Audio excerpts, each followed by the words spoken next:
Welcome back, everybody, to the Sanderlanche podcast.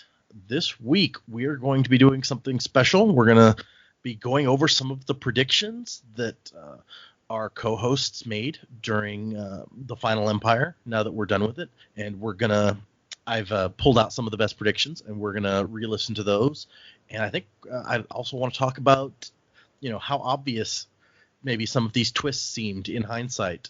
And then, after that, we will be going through the short story, The 11th Metal. So, I am Data, and with me is... Jack. Joe. And Jamie. Okay, so this is going to be an interesting and different episode. Hang on to something, everybody. The Sanderlanche is about to begin.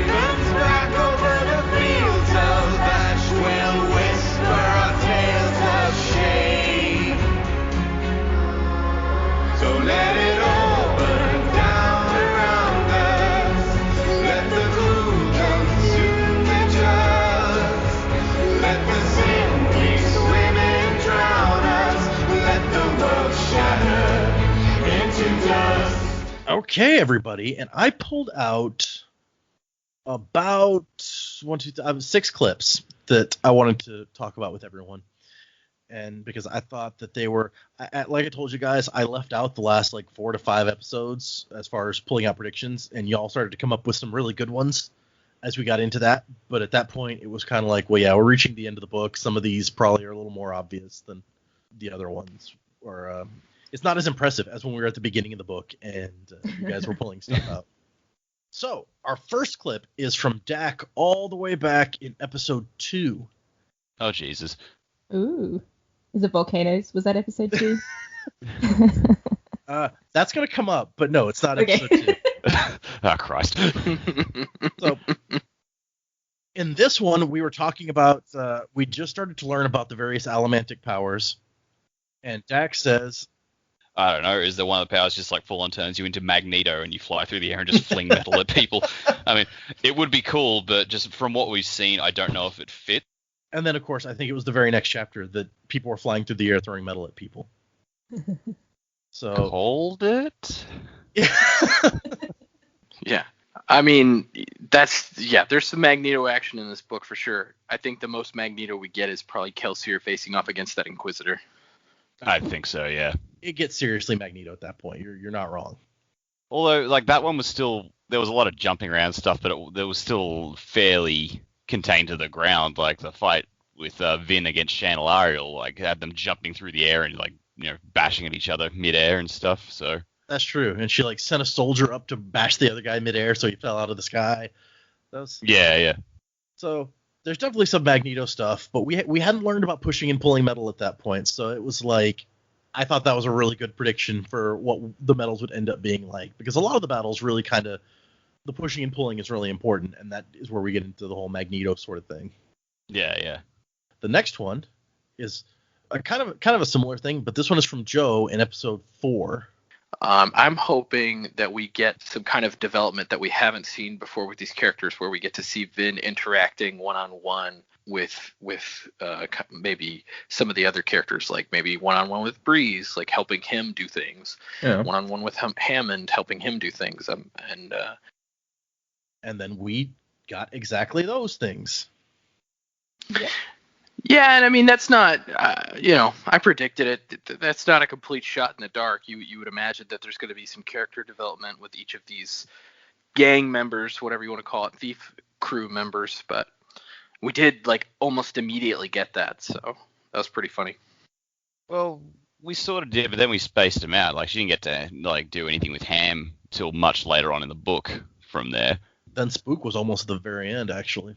Well, we just kept forgetting that Spook is Jamie and I were talking about this last night. We kept forgetting Spook even is an element. So it's oh yeah, that's right. Yeah. He is one, isn't he?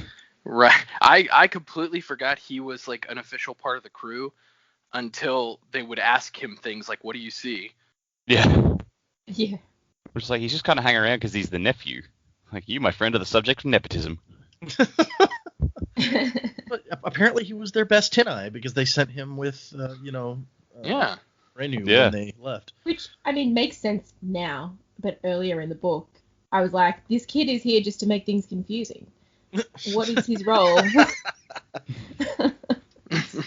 Yeah, wasing with the seeing. I mean, come on.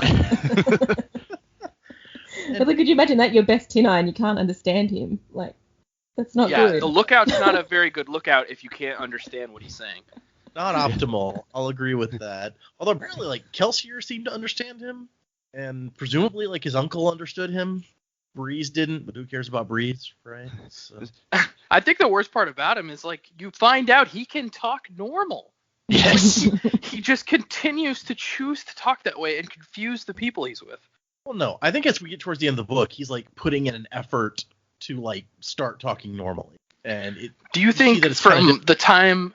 But you think from the time he was a small child, that's the way everybody talked to him? His parents, even though Clubs is his uncle, his parents were like, wasn't with the doing, child. Like, what? No.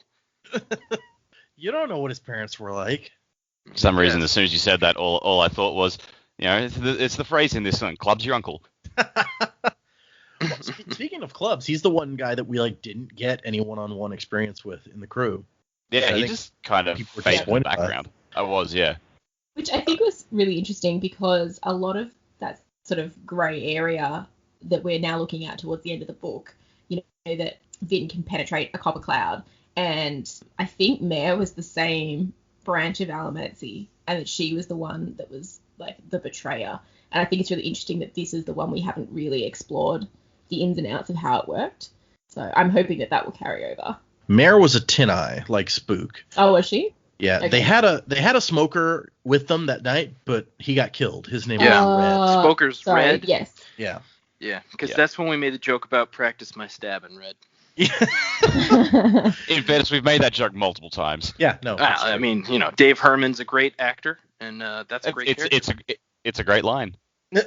But in the annotations, he kind of mentions just in passing that, like, they don't have that one-on-one learning to use the powers things with Club because Copper is, I guess, just on or off.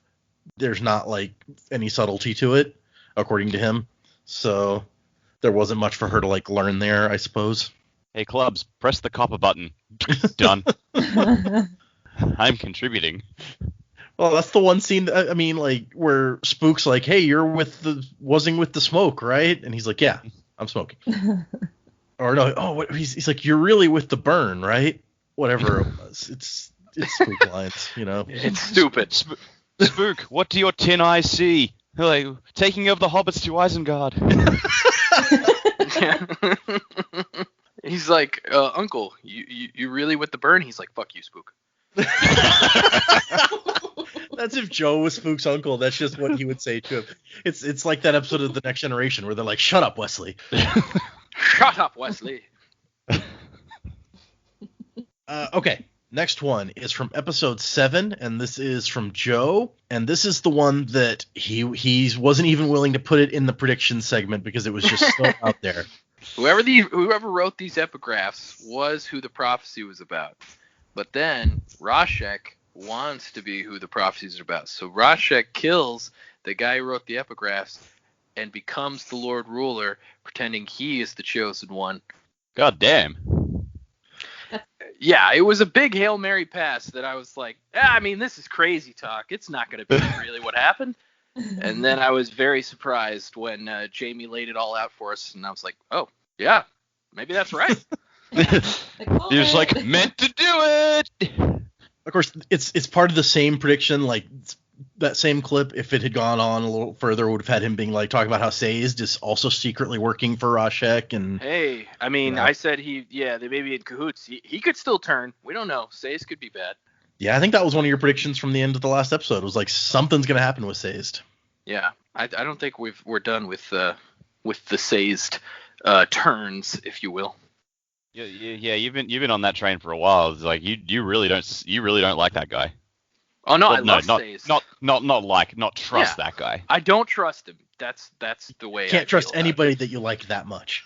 Well, yeah, I just don't trust him. He's obviously hiding lots of things, and it's the guys that are like seemingly helpful and caring, but they're hiding lots of stuff that you're like, I don't know about that. It's like at the end of the book, he's gonna like just cut Spook's throat and go wazzing with the terrace. I don't know why, but okay. He's like, you can't Spook hear do? that, right? You just killed him. Oh, poor Spook. He will take any opportunity to dump on that guy. He's like, stay away from my mistress, Slit. Wait, so Say's gonna have a mistress? Oh, you mean Vin? Okay. Well, yeah, that's what he calls her the whole.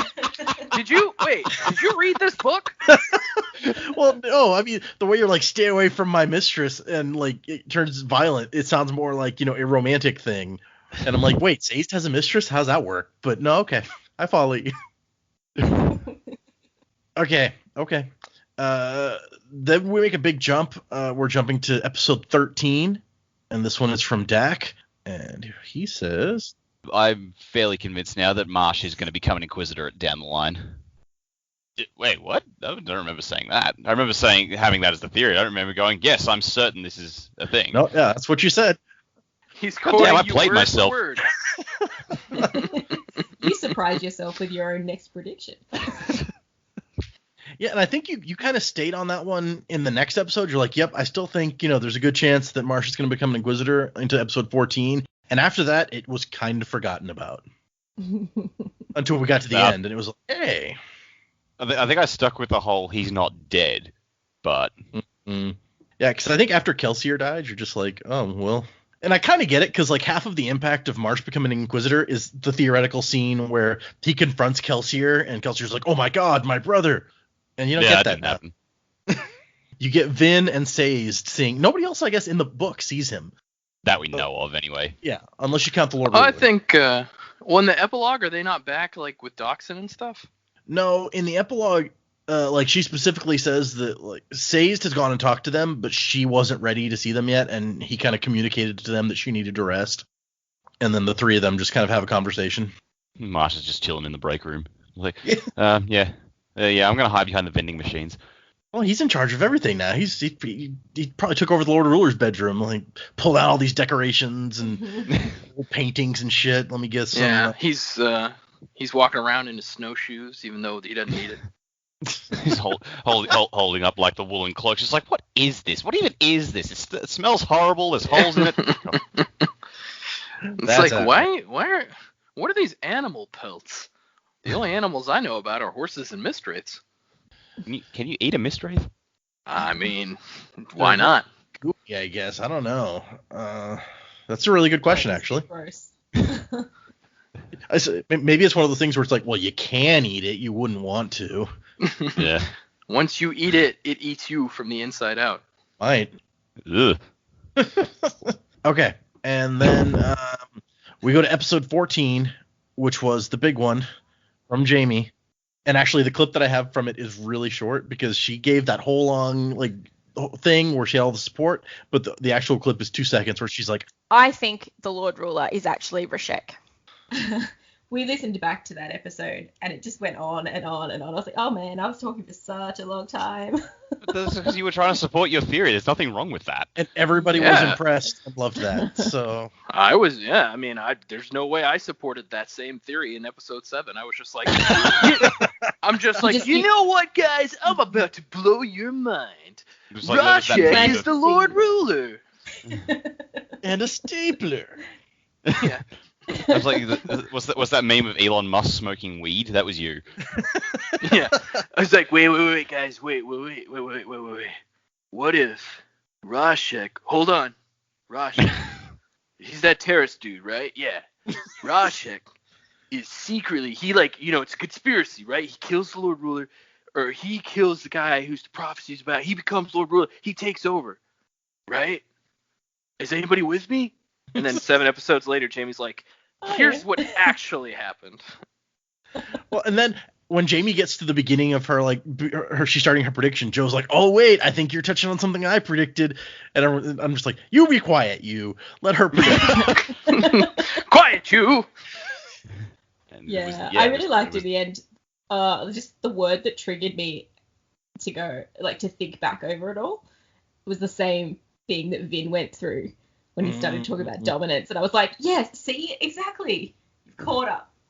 So not only did you get the theory right, but you follow the same train of thought. So I feel like that shows you that it's a pretty good reveal. Is it something that was built in well enough that several episodes before the end, Jamie could put the pieces together and predict it? Yeah, I think they did it really well. I'd love to read back through the whole thing and see what other things we might have missed, little signs. They're obviously there because the seed was planted for Joe, so there's something there. Yeah, I think if I did reread this book, I'd do it after I read like all three. Yeah, that'd be the way to go. Yeah, but just because I know late for the other books. Yeah, like I noticed so many more things after completing a series. Like I picked up the first Harry Potter book again, I think like 3 or 4 years ago, and there's a hint in that very first book to something that happens in the very last book, and I was just like shocked. I was like, oh my god, I can't believe this is in here. I can't believe I didn't notice this before. Which thing is that? So we're going on a long tangent here. So when Harry goes into the forest and the centaurs are like, we can't go against what the stars have foretold. Basically, the centaur saves him from Voldemort in the Forbidden Forest. Yeah. All the centaurs are reading the stars saying Lord Voldemort is going to kill Harry in the Forbidden Forest, which is exactly what happens in the 7th book. Never put that together. No, neither have I. No, I mean, I like I said, this was like 3 years ago when I read that, and I was like, wait a minute.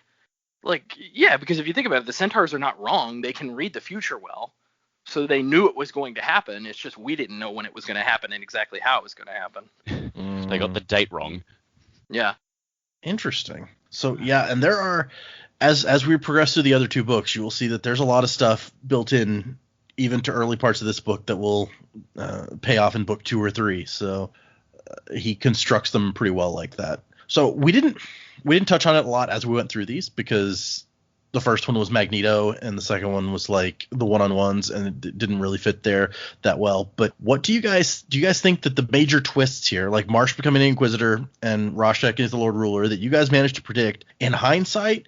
Do you feel like these were like they were obvious, or I mean, you were able to predict them, so there must have been some. There's clearly some stuff pointing there. But how obvious do you think like the major twists of the book are in hindsight now that you've read the whole thing?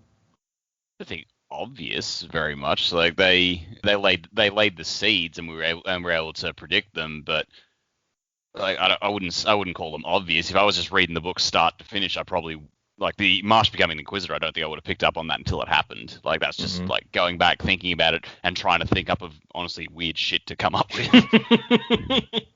I think too, though, we've read this book in a far different manner than what most people would read it. So we're only reading 2 to 3 chapters a week, and we're dissecting them for a couple of hours every week and working through our thoughts and other people's thoughts and sort of hearing what other people are picking up on. And then we take that with us into the next chapter. Whereas if we're sitting there just reading this book cover to cover by ourselves, I think there are things that we wouldn't have noticed.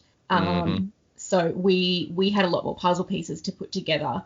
I don't think that these twists would have been obvious, but by the time we got to them, it makes sense. So yeah, like I'm not sure that we would have predicted as much if we weren't actively thinking about it. Yeah. Yeah. I think Jamie's right. I think the format of the show lends itself, which I'm sure is why people like form book clubs and stuff. It's like if you're sitting there dissecting 1 or 2 chapters with somebody or a group of people, you're obviously going to pick up on more things than if you just read it by yourself. And so I totally agree with what Jamie and Daka both said. It's like these weren't obvious twists, but because we're actually diving into the text in depth and discussing it and putting things together with each other and throwing out ideas and wild theories and fun stuff like that, I think that's really what made it become easier for us to kind of link things together. Yeah, I'm kind of forcing you guys to play the puzzle without all the pieces and see which pieces can fit together as we go instead of getting all the puzzle at once, which is how I always read them. I read stuff really fast, and I never have time to stop and like think about stuff. I'm just like, I want to find out. Well, when you read this book for the first time, like, did you predict any of these things? Or I totally don't think that I stopped long enough to even think about them. I think that I just experienced them as they came and was like, oh my gosh, Marsh, really? Because he says, like, in the annotations, he's like, you were probably expecting Marsh to come back. And it's been a long time since I read this book for the first time, but I don't think that I was even thinking about it deeply enough to be like, I wonder if Marsh will come back. They tell me he's dead, I buy that he's dead until we hit the twist, and it's like, oh my gosh, really? He's an Inquisitor now. But that's, I guess, I read so fast that I don't have time to think about things. Because I want to get and I think the way we discuss things, it was... By the time Jamie said her piece in the 14th episode about Rorschach, I'm just like, it was less of a twist that he was Rorschach than it was that Marsh was gonna like actually became an Inquisitor. At least to me, I felt like, wow, Marsh really did become an Inquisitor, but he still he retained all of his self-awareness. I did not expect that to happen. So Marsh retaining his awareness, I think that's probably actually just part of the process, because, like, to start with, we think of the Inquisitors as these faceless, nameless monsters, and we don't know anything about them. But then, like, the later into the book, we learn they do have names and personalities. So I'm just like, so they're not monsters. They're just guys, and their savagery is basically still their personality. I think, like, I don't think that actually changed. They just gained extra powers and, a few extra bits. So you don't think, like, over time those powers corrupted them, like their minds and their bodies? Well, potentially over time, but yeah, it's like the fact that Marsh didn't straight away become a mindless monster makes me think, okay, so there's got to be at least traces of their original personality still in these people, even if it's been warped, because they're not just mindless monsters anymore. Yeah, well, and they definitely didn't seem to evaluate him for, like, a love of bloodshed like these other ones have. Yeah. So that's probably not part of the criteria. But then, like, they really do. Like, they all ran across the room to keep stabbing Tavidian over and over, and they were really into it. So there must be something. True. But it's like this is also a very cutthroat world where, the nobility are trying to screw each other over as much as possible. So maybe they just picked a whole bunch of psychos. Could be. And I think that there's a lot more kind of clues and foreshadowing about Rorschach than there's about Marsh. The main thing that we got about Marsh was what Dak kind of latched onto was the fact that there's a body, but it was unidentifiable, and everyone just assumed it was Marsh. And Dak is like, no, I'm genre savvy enough to know that when you can't identify a body, you don't just assume that it's the guy that you think it is. Right. And there's a couple other small clues that there's something up with one of these guys. Like, for instance, when they all run across the room to stab Tavidian, the guy that's holding Vin stays, and one other Inquisitor stays. And she's like, I don't know why he stayed. But then once you know, you're like, oh, right, because Marsh doesn't have a love for stabbing people. So I guess he didn't run with the rest of them. He doesn't need to practice his stabbing.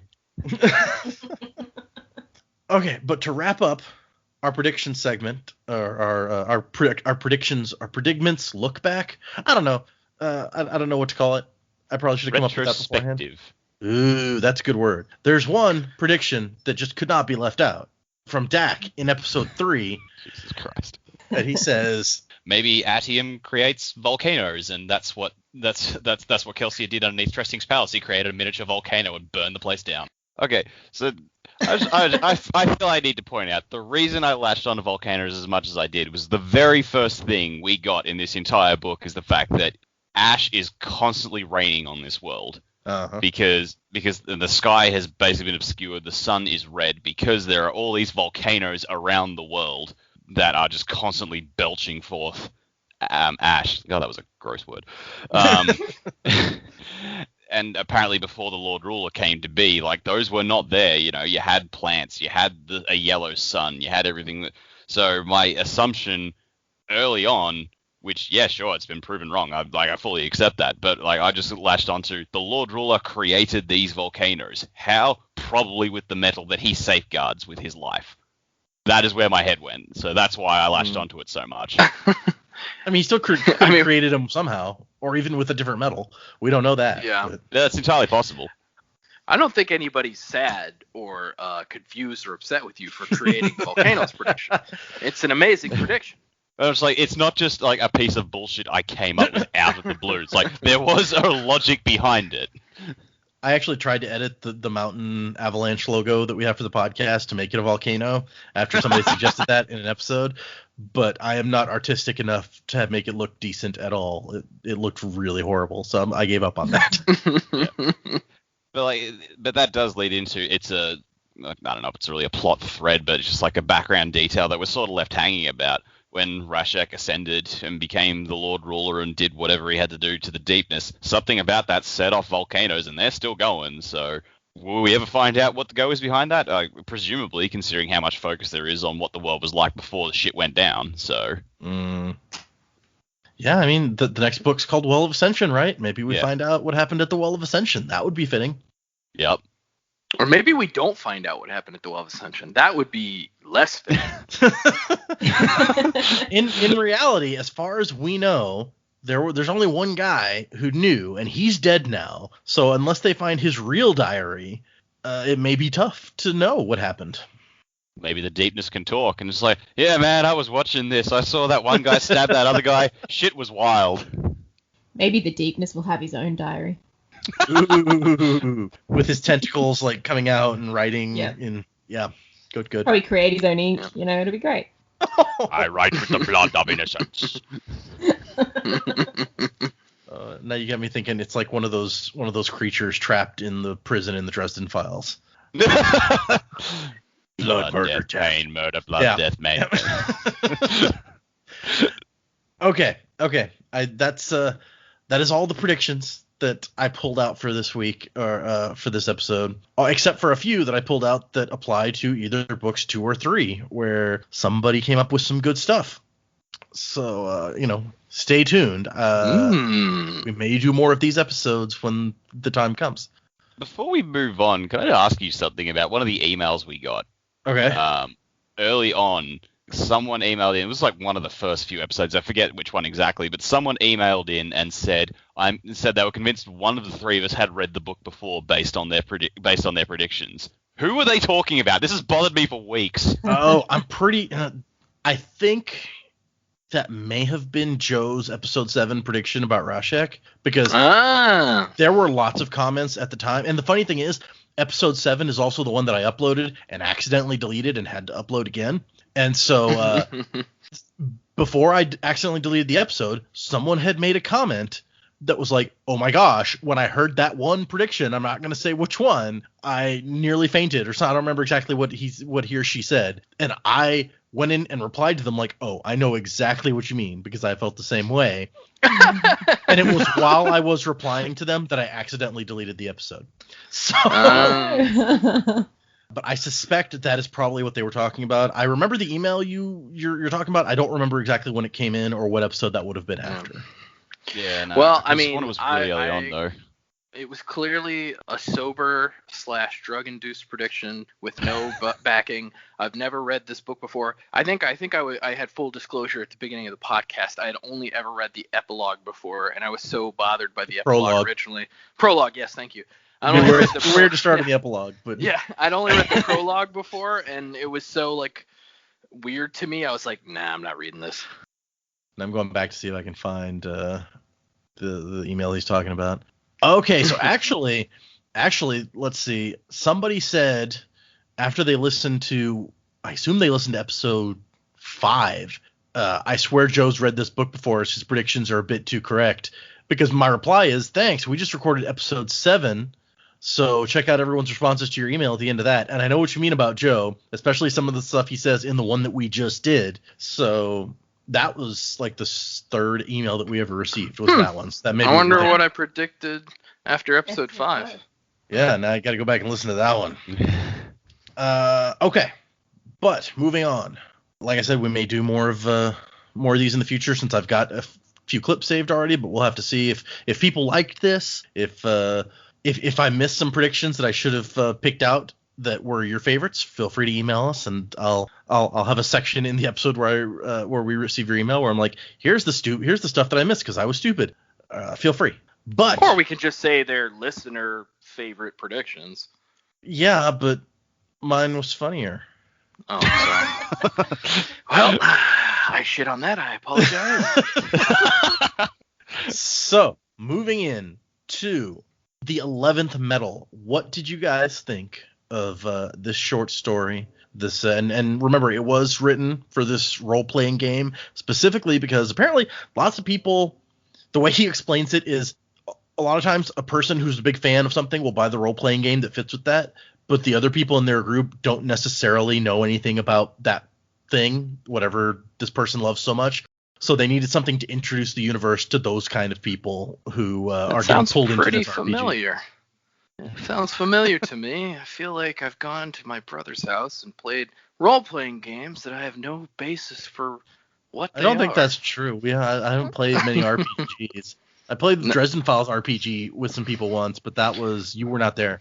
Oh, yeah, I said RPG. I really meant board game. Oh, well, yeah, I got lots of those. I liked it. This one felt to me as like there's not a lot here that we don't sort of already know, like in terms of like world building. But it's nice to see Kelsier sort of getting his starting point. I love this picture at the start of Kelsier and Gemmel standing. It's like Gemmel looks exactly how I pictured him, with the wild hair and the very cranky expression. And there were a few notes in here which, over the last week, I've sort of just been trying to write down, all right, what things gonna have not really been answered by the first book or this short story. And like this short story brought up a couple. Like he says that one Kelsier, Gemmel is the only mistborn that Kelsier knows. I'm like, okay, curious to see how that happened, how he found him and how he knows. And also there's that note where like Gemmel's bagging out Kelsier and talking about how he was in the old days, and Kelsier's like, "How do you know what I was like in the old days?" Mm-hmm. Which is like, all right, cool. That's a very like that's got to come to something. So this is making me think that Vin is going to meet Gemmel down the line, which will be cool. I look forward to seeing that interaction. But their little heist was a lot of fun, and saving people in Kelsier's first real fight. It's like, well, that was a bit easy, but oh well, that works. I guess you can't really kill him off before the first book. Yeah, I didn't get a lot of precious nuggets out of this little short story. I was hoping that there would be more like, and maybe I'm just too dumb to see them, but I was hoping there would be more like secrets that were revealed by this short story somehow. But yeah, I did key into the same stuff that Dak talked about with Gemmel and Kelsier. Like, I think one character development thing I did find really interesting is that this point in Kelsier's training, he's much more focused on trying to be who he was as a thief and using allomancy in that way, as opposed to when he becomes a fully realized mistborn in the book and he's just like beat ass. Like, it's very different. Yeah. But you understand that based on the conversations he has with Gemmel. It's like, that's who he learned that from. Gemmel's like, no, you're a mistborn now. You're not gonna talk your way out of stuff. You're gonna destroy these people. That's what you're gonna do. And so the kind of nice assurance I got from it was, it's like Kelsier, when we read about him in the first book and he kind of takes these dark turns, this little short story kind of helped you feel like, okay, he wasn't always this way. There's a reason that he has these dark thoughts. There's a reason that he doesn't feel that when he crosses the line, sometimes there's a reason he may not feel it or sense it. It's because he's very, very damaged. And it was this event at the pits that damaged him in this way. And it's not just in his character. It's something that traumatized him and changed him. So I did really appreciate that.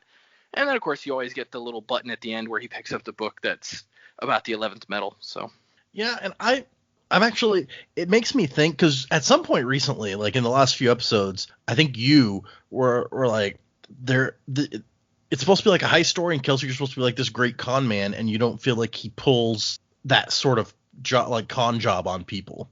And in a different book where Kelsier is more focused on like emotional allomancy, like he's kind of inclined to be here, it would be a lot less violent and a lot more like con artistry, where he's kind of nudging people with allomancy as he tries to con them, which could have been really interesting. Is not the kind of book that we end up getting, because this is more actiony. But and the setup is a dupe on the readers. The setup for the whole book is a dupe on the readers, because they're duping us into thinking they're really pulling a heist when what Kelsier is really after is a revolution. Yeah, and so he kind of does con not only the readers, but like his crew, and he's running like a really big con on a lot of people, including us, by the end. So maybe that desire to have a con kind of pays off in some way.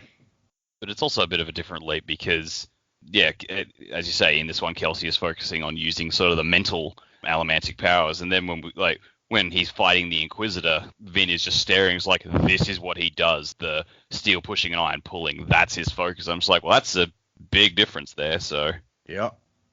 But I guess in this book, that's what he was told to do. Like, we're looking at Gemmel's teaching style, and which is questionable.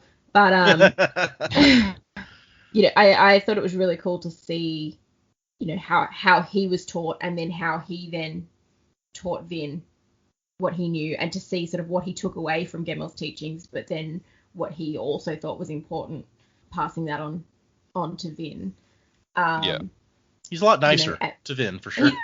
He's a lot nicer, but there's still like, okay, let you fail on your own. I'm not going to push you off buildings when you don't know, or kick you behind the knees and throw you off a tower. That's not how I'm going to do it, but I am going to let you mess up because you need to learn, which I thought was a big message in this story too. It's like Gemmel just had a slightly different way of showing it, but coming back to he was very focused in this story on being able to be that con man, but Gemmel saying you're going to have to push, you're going to have to pull, you've got to be physical, this is the only way you're going to win this was an easy mistborn you're just going to come up against so many different struggles, which he's then taken away and gone, yep, this is how we're going to have to do this. So it was sort of nice to see in this book how Kelsier was starting to form who he was, what was important to him. He started this short story just broken, and you've got someone who's just like, you want revenge, just kill everything, kill all the noblemen, which you can see how Kelsier's come about that, but then that caring nature where Gemmel didn't give a rat's about these poor people that were bound and beaten in this shed. But Kelsier, he still had compassion and still sort of realized that there was something he wanted to fight for, and this better world, and how can we have this? So it was really nice to see him sort of grow in this story. He started out completely broken and then sort of had a purpose of where he wanted to go.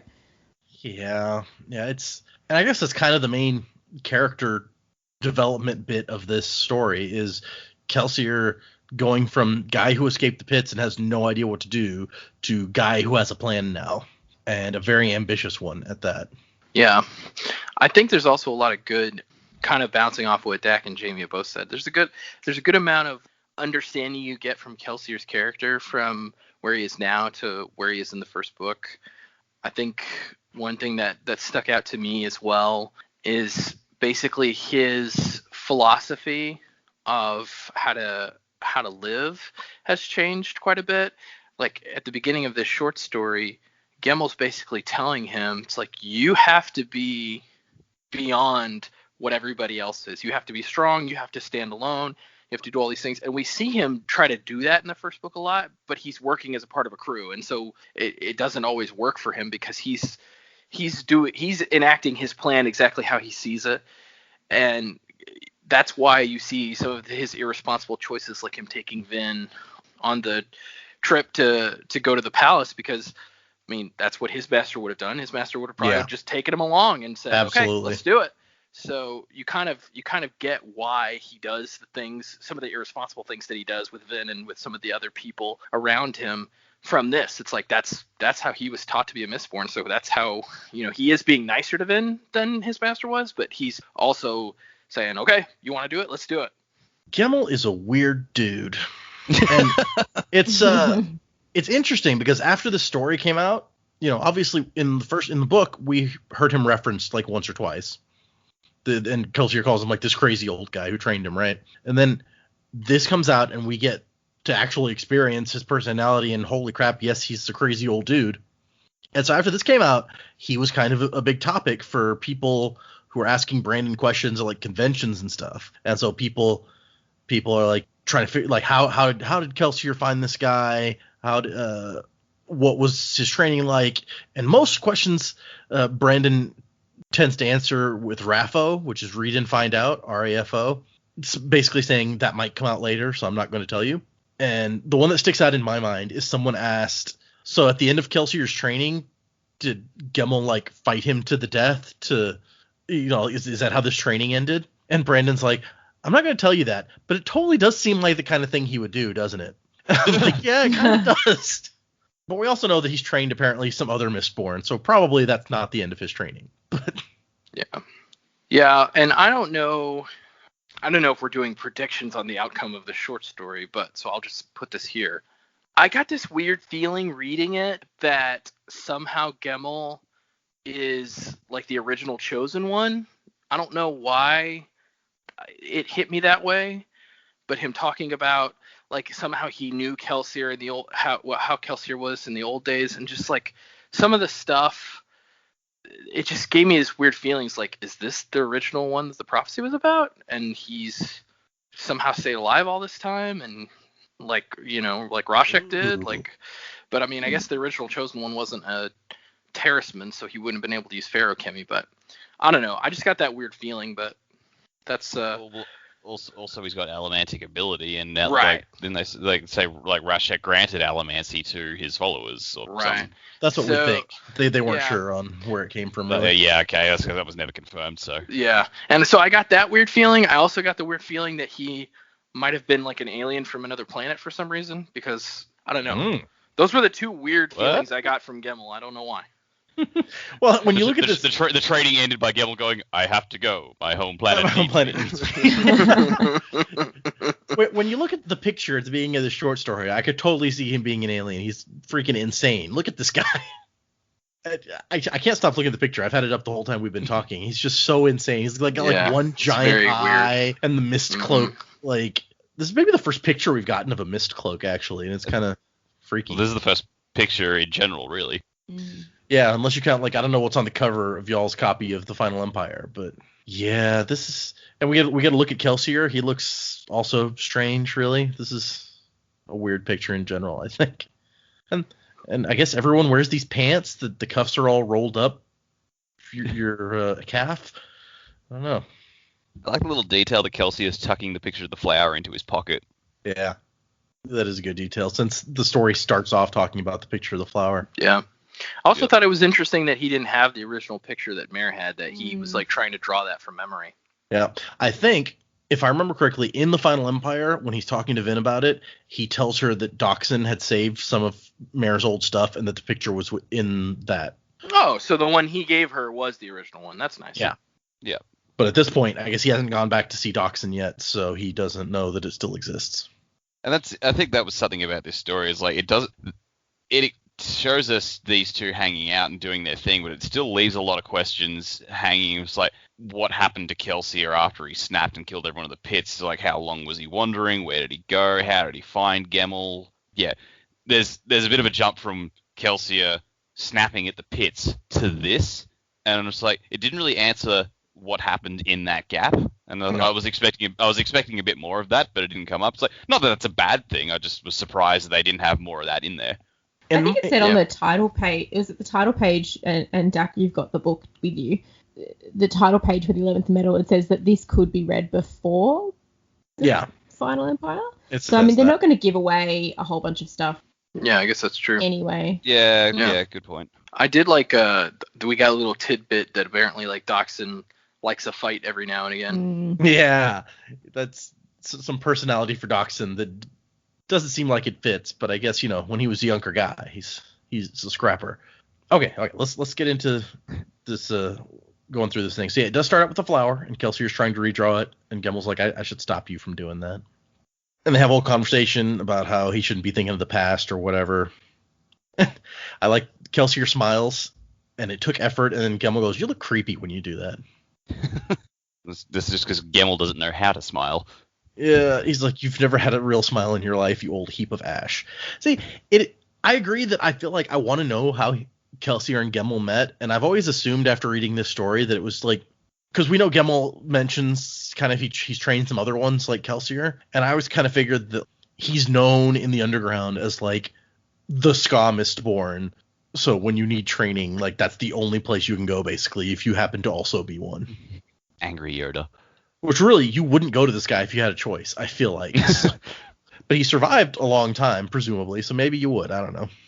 And so he's taking him to Keep Shezler to and Kelsier's immediately like, oh, okay, yeah, no problem. I need a costume, some clothing, jewelry, a tailor who can keep his mouth shut. And it's clear that like Kelsier's immediate plan, he jumps into like con mode, and he's been asking around on the street, and he's found out about this guy before he even knew that they were going to be robbing this guy or attacking this guy, because that's what he does. He keeps his ear to the ground and gets ready for stuff. And Gemmel says, you're a mistborn, not some street soother working for Clips. I don't even know what that means. I guess I don't know how you're working for Clips as a soother on the street, but okay. I imagine that's just like a beggar sitting on the side of the street doing the Jedi mind tricks. Like, you want to give me 5 cents? I guess that would make sense. I feel like from knowing Breeze, you can get by pretty well as a soother if you are in the right, if you're in the right business. Begging feels a little bit. Want to buy me a drink? That's how Breeze would start, right? Oh yeah. He just sits in a bar all day. He's like, you want to buy me a drink. Yeah, and really, Gemmel just keeps kind of going off. He just has speech after speech about how, Kelsier needs to man up and fight like a real Mistborn and so on and so forth. And we get these brief flashes where I think they didn't want to go since this is supposed to be for people, you can be exposed to it if you've never read any Mistborn anything before. He didn't want to go too deep into, what happened to Kelsier, but you keep getting flashes like where Kelsier says, memory is a dark hole lined with crystals sharp as razors. Yeah, he's still dealing with that PTSD. Yeah. Her sobs as she died. So sad. Gemmel says, when I'm done with you, you'll be able to kill 100 men with a single coin. Pull a man's sword out of his fingers and strike him down with it, which is exactly the kind of thing that Kelsier is able to do. The first fight scene we see with him, he gets like that one ingot of metal and just like wastes everybody with it way back when.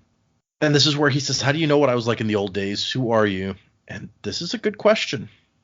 Anyone have any theories? I mean, everyone seemed to be equally mystified by this when we were talking about it a minute ago. I got nothing. Yeah, not really a theory on who he is, but definitely interested in how he knows so much. I mean, even to the point where he knows that Kelsier didn't grow up as a scar on the street. He knows something. So see, that one I feel like he actually explains, where he's like, no, I know street kids. They do not act like that. Yeah, I guess that's yeah. He feels like he knows it as a fact though, rather than speculating. He could just be a really good con man or something. It's I don't know. I just thought between that and then this, it's like you definitely know who this kid is. He does seem to know a lot here. And then of course we get moments where Gemmel is talking to himself. He's like, no, I like him. He almost never complains. The other 3 complained all the time. So, yeah, he's crazy, is what I'm getting from this. He's not crazy. He just has imaginary friends. Because he doesn't have any real friends. Who are you talking to? Oh, this is why Kelsier was talking to the pits of Hathsin. It's another thing he learned from Gemmel. It's part of being a real Mistborn. You have to talk to things. So Kelsier asks what they're doing, and he says infiltrating this keep. And Kelsier says, why? And Gemmel says, does it matter? And Kelsier says, it sure as hell does. And Gemmel says, there's something important in there that we're going to find. And Kelsier has his sarcastic, well, that explains everything. Thank you for being so forthcoming. Could you possibly enlighten me on the meaning of life? And Gemmel says, I don't know. I think it's so that we can die. Because Gemmel doesn't get sarcasm. Interesting meaning of life, though. Gemmel tells Kelsier that we're going up and then down and then up again. Or no, just up and then down, I guess. Sorry. And was anyone surprised when they get to the top and Gemmel pushes him off? Not even a little. I was like, that will be the one bit we do see. Also, how many times does this guy push Kelsier off things? And how is Kelsier not used to this yet? Yeah, I don't think I would have thought to showboat on top of the tower like he was and then not expect to be kicked off. I like that he prefaces it by like, you're growing more confident. That's good. And then down he goes. Also, we missed the bit, like, one of my favorite bits of this story was, like, Gemmel wears a miscloak. Kelsier asked for one. Gemmel had laughed at him. that was, I love that little note. Yeah. Again, very different from how he treated Vin. Oh yeah. Can I have one of those? Shit ain't ready for that. And then, and see, I love the combination of that and like the very last line of the story where it's like Kelsier went off to find someone to make him a mist cloak. Yep. He's like, I don't need your He's permission. like, yeah, I'll get my own mist cloak with blackjack. Blackjack, yeah. And hookers. And hookers. Oh gosh. So yeah, they're just they went up so they could find where the basement is, and then they go down to the basement. And when Gemmel explains that we had to go high up so that I could look for an entrance, and Kelsier was like, wait, that actually sounds reasonable. You must have hit your head on something. And so, okay, before we get there, Gemmel says that they're going in here to find something. What do you guys think that they were going in to find, knowing how the story ends? I guess they were going in to find this dude so they could kill him. Okay. Because as soon as they come in, like, now that I know the end, Right. it's like, because as soon as they get in there and down in the basement, he doesn't say, where is it? He's like, where is he? Okay. Yeah. Because, yeah. The whole thing was a test.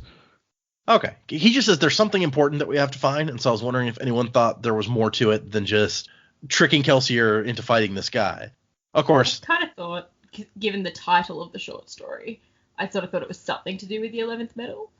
But, you know, whether they were actually going to go and find a piece of the 11th metal or they were finding something else, yeah, I didn't think they were looking for the person specifically. When we get to the end of the story, all Gemmel takes from the place is what I think is a fork. He's like, now this is a fork, and puts it in his pocket. Which just leads me to believe that he carries around one fork that he uses all the time. and he sees this fork, he's like, forget that old fork I had. Now this is a fork. I'm gonna take this one. He's gonna go give that to the seagull to pass on to the Little Mermaid.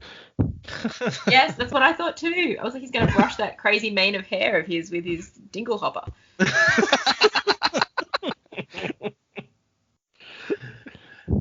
But you're right. As soon as they get in there, Gemmel puts his hands on his hips, looks around, and says, so where is he? As if Kelsier knows the answer, because Kelsier didn't even know there was someone they were looking for. He's talking to his imaginary friends. It's like, you guys are meant to be scouting for me, damn it. And they find all of these people beaten within an inch of their lives, bloodied, wearing only rags. The floor was damp, probably because someone had recently been there to toss a bucket of water on the prisoners to keep the laboratory from stinking. Oh, jeez. So Is this the sucks to be a Scar segment? yeah, this is Yeah. It's maybe been a while since we've had one of these, but this may be the worst It Sucks to Be a Ska segment yet. Yeah. Yeah, it's pretty bad. Please free us or kill us. I don't care which. Please so save us from mistborn Mengele. Yeah, he's kind of Mengele. You're not. So apparently this guy is taking random ska and trying to make them snap so that he can test his new metals. It's really kind of a long way to go, I feel like. Like, he doesn't find an allomancer or anything. He goes and pulls out random people and beats the crap out of them to try to make them snap into allomancers. Well, I guess because he doesn't have to pay them. Yeah. Regular allomancers have lives and rights and things. Ska don't have such pesky things. Yeah, I mean, terrible, insane thing to do, but also, fits his needs just fine. It's like, okay, well, he's doing what I thought the Inquisitors were doing, right? He's got a lab where he's making crazy metals, and he's going to test them out on these ska to see if they're poisonous before he uses them, basically, is what I'm getting from this. Yeah. Well, and the thing is, he would have to either find a mistborn, which is super rare among ska, or he would have to find a misting for one of those new metals that he finds, right? Right. Which goes back to what we talked about last time, whether the new metals would have mistings or not, which I think you guys kind of felt, at least Joe especially, was like, I think that there would be, and they've just maybe lied about there not being mistings for some of these metals. So maybe that's the case here, but... Yeah, or just the fact that since not very many people know about those metals, it's like, well, why would I test to see if you could use this metal? I don't even know that you can use a metal, period. Mm-hmm. Yeah. Now, have this bead of enriched uranium. What? Yeah, he'd have to get really, really lucky here to either find a new kind of misting for his new metal that he's come up with, or find a mistborn. But then again, one of the people there is like, I don't think that he's completely sane, the things that he does. Which shocking, right? Just like Gemmel. You're not wrong. Gemmel is also crazy. Not quite the same kind of crazy, I guess, but No. Yeah. I wonder if he's doing like a crazy evil X thing. Gemmel's doing this to Kelsier. It's like that was one of Gemmel's old students, and he's just like, why don't I take you around? You just kill all my old students. I don't like them. ooh, that'd be dark. God. Damn, I fucked up with this one. All right. let's kill two birds with one stone. And I love when the guy shows up and they start fighting, and his thing's like, do you have any idea what all of that is worth? Like, you are breaking my expensive shit. What is your problem? And this is where Kelsier learns an important lesson about not carrying metal, like on his buttons, in his pockets. You would think that'd have been like lesson 1 or something, right? But Gemmel doesn't teach that way. You learn by doing. And then here's where we find out that brawling was an old habit of Dachshund's. And he's like, man, I should have picked some of that up. And then he stabs him with a piece of glass. Just like, stabby. Yep. And the guy's like, no, I can't. Not me. I can't die. And Kelsier says anyone can die. And that's what gives him the idea. Yeah, and good old Brandon Sanderson makes great points. Like, doesn't matter how much pewter you have, you get your throat slit. Don't matter. Yeah. Yeah. You kind of need blood pumping to your brain. That's a thing. And Oh no, get back in. Daddy needs you. Apparently, Gemmel just has some really good information, because presumably this guy was not like a publicly known mistborn, or else Kelsier would have heard about that when he was gathering information. But Gemmel knew, he's like, that this guy was not only a mistborn, but that he was like a nerd mistborn and would be an easy fight to start with. Yeah, I'm telling you, it's one of his ex-students. Yeah, maybe.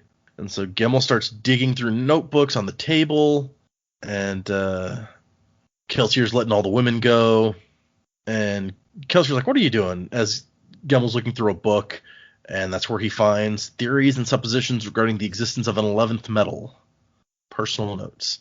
So here is presumably where Kelsier finds for the first time that maybe there's an 11th metal, and starts him on his trek to destroy the Lord Ruler with the mysterious 11th metal, which seems completely useless and yet is absolutely integral to Vin actually defeating the Lord Ruler. So, Yep. It also begs the question, why is this nobleman searching for it? Like, what was his plan to do with it? Was he just doing it for science, or was he, like, actually hoping to... I mean, I presume this is, like, one sort of science experiment. It's like, let's find the damn thing and then let's see what it does. Mm-hmm. But it's like, what drove him to try and find it, I wonder? That's a good question. If it was, like, specifically science, like... Or it might be, he's a Mistborn... So it might be, if I can find a metal that nobody else has found that gives me, like, a new power that no one else knows how to use, then I will be the most powerful Mistborn of all. Science, bitch! And Gemmel throws the book down and carefully and meticulously selects a fork from the fallen tools. Now that is a fork. And he shoves it in his pocket. So I like to think that, really, Gemmel knew that this fork was there, and that's what they were coming to find, and that the Mistborn thing was just completely secondary. He's like, yeah, there's a Mistborn here I want you to fight, but I'm looking for a real nice fork. Perhaps the fork is made of the 11th metal. Ooh.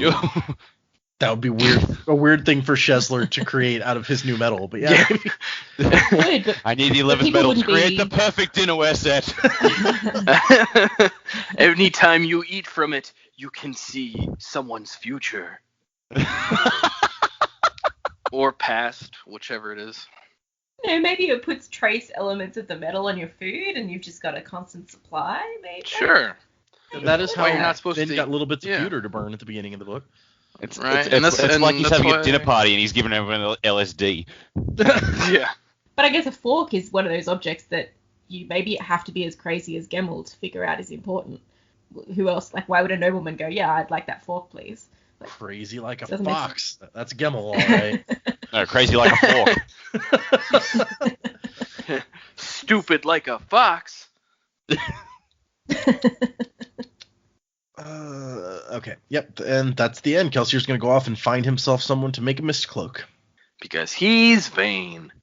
And then we did not read the postscript because bad. So, our first Cosmere short story what did you guys think? I mean, we kind of talked about that at the beginning of the episode, but Yeah, it gave me a real sense of like a Bond becoming Bond thing. You know, at the beginning of Casino Royale, it's like in order to become a full 00, you have to kill somebody. Or I guess in Casino Royale, you have to kill. Well, no, it's just one. He just kills that second guy anyway. No, I think I said to become a 00, it takes 2. Oh, it does take 2. Okay. Yeah. To see if it gets any easier with the second. Makes sense. So yeah, it's like that. This was his 00 moment. It's like he's got to get his first kill under his belt to like be on his way to be a fully fledged mistborn, apparently. According to his master, at least. Yeah, that seems to be the deal. Yeah. Well, and I mean, Vin is obviously very talented, but I don't think she really comes into her own until she does kill like her first person. You mean Shan or somebody else? No, she killed the first person she killed in the book was like some guard or something. Well, yeah, that's why I was at, because it's like, was it her first mistborn, like what he's making Kelsier do, or just her first person? That is when stuff starts to pick up after she kills Shan. It's like she starts doing crazy stuff. Because, I mean, this isn't the first person Kelsier has killed. He wiped out the guards at the pits, so... That's true, yeah. He did do that thing. And I'm sure he's killed other people in his career as a criminal. Oh, yeah. Or sent people to their deaths, or sent people to kill other people. Yeah. I mean, obviously he's not the brawler type, as he lets us know. But, you know, knife in the back or something, I'm sure he's done when it was necessary. Okay. So, for next time, let me bring up our thing. Everyone should have your copies of The Well of Ascension. And for next week, there is no prologue in this one. It's actually the only one of the 3 with no prologue. Oh. So spoiler. Not really.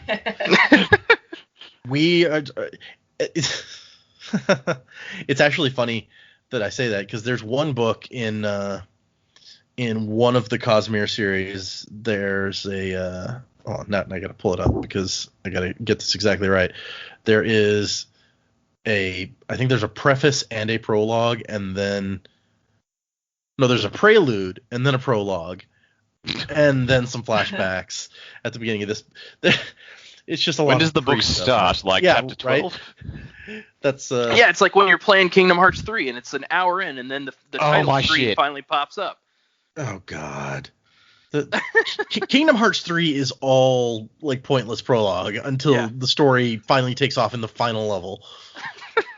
Sorry, ridiculous. Kingdom Hearts 3, but you suck. I mean, it's fun to play, I guess. There's just the story is ridiculously handled. Well, just the fact that like in all the other games, like going to the Disney worlds fed into the story, whereas this one not so much. Nope. Yeah, this one was like, let's throw some Disney at you, and here's some story at the end. Yeah. It's like, hey, it's Frozen World. It doesn't mean anything, but isn't it cool looking? And we're also going to make you listen to this entire song that you've heard a million times. Yep. Okay, so for next time, we are reading chapters 1, 2, 3, and 4 of The Well of Ascension. Whoa! It seems like a lot, except until you find out that chapter 1 and chapter 4 are both shorter than any chapter we read in the Final Empire, like considerably shorter than any chapter we read in there. So this book has some of the most inconsistently sized chapters. There are some episodes where we read 4 chapters. There's some episodes where we read 2. I think most of them we end up reading 3. But it is very variable. Although I say that, I think on my schedule for the next book, for Hero of Ages, we read 4 chapters a lot, and then sometimes 5, and then sometimes all the way down to like 2 or 3. So that's also kind of variable. But anyway, so yes, 4 chapters for next time, and it will still be, even at 4 chapters, it'll be like on the short. If you looked at the episodes and the amount we read for each episode in the Final Empire, it would be in the bottom half lengthwise of amounts of stuff that we've read for an episode. So yes, 4 chapters, and it should be interesting to see. We're not gonna do predictions this time, because we did predictions for what we think is going to happen in the next books and stuff last episode, and there's not really any new information towards that, I think, that we got from the short story. So I didn't see any reason for us to do Predigments again right in a row. Mm-hmm. But it'll be interesting to see what you guys think of the direction that this second book is taking, because we get dropped right into it at the beginning here. So, all right, 4 chapters. anyone has, since we're not doing predicments, anyone have anything else you want to touch on? We don't have any emails or anything this time either, so this may be a short episode for us, which is good because the last one, the raw edit before I started editing was like 2.5 hours. So Yeah. Well, there's a lot to unpack. There was, and after the edit, I think it came out to like an hour and 40 some odd minutes, maybe. I forget exactly, but I relate to what you said earlier, Jamie, about like, you're like, man, I was talking for a long time, because I do that a lot in these episodes. And when I start cutting, I'm just like, there's a big section of me just talking. Who cares? Just cut me out. No one wants to hear me. Every episode. You are the guide. You're the boatman for us. We're just the passengers in the boat over this river. Yeah, but you're the experience that you guys are having is what people are here for. I already know all the stuff. I'm boring. So a lot of the explanation and stuff that I did last time, especially at the end of the episode, where I'm like, let me go off on this big thing about like secret history. I'm like, no. Just I cut like 10 minutes out of there because I don't need to talk that long. It's fine. So anyway, anything anyone else wants to touch on before we're done? I will just say, like, I think I mentioned earlier, I was trying to go over what are things that we haven't talked about, which I think might play a part in the next book. And like the biggest thing I've come up with is like, I don't think we mentioned like what are the Koloss or whatever those creatures are. Mm-hmm. And just to have a small predicament to throw in there, I'm wondering, are they the mist creatures that stabbed the Hero of Ages' buddy? Oh, so they'd be even like Mist Wraiths are blobby, but this would be even like more like, this is more misty, I guess, is the thing that stabbed him. So yeah, and you know they make a point even in this short story, like the mists do respond to allomancers. So maybe like the Lord Ruler is such a powerful one, he controlled them or something, and he would guide them towards what he wanted them to practice their stabbing on. Ooh, well, that makes you wonder if he could control them, like. Yeah. What are they doing now when he's gone? Yeah.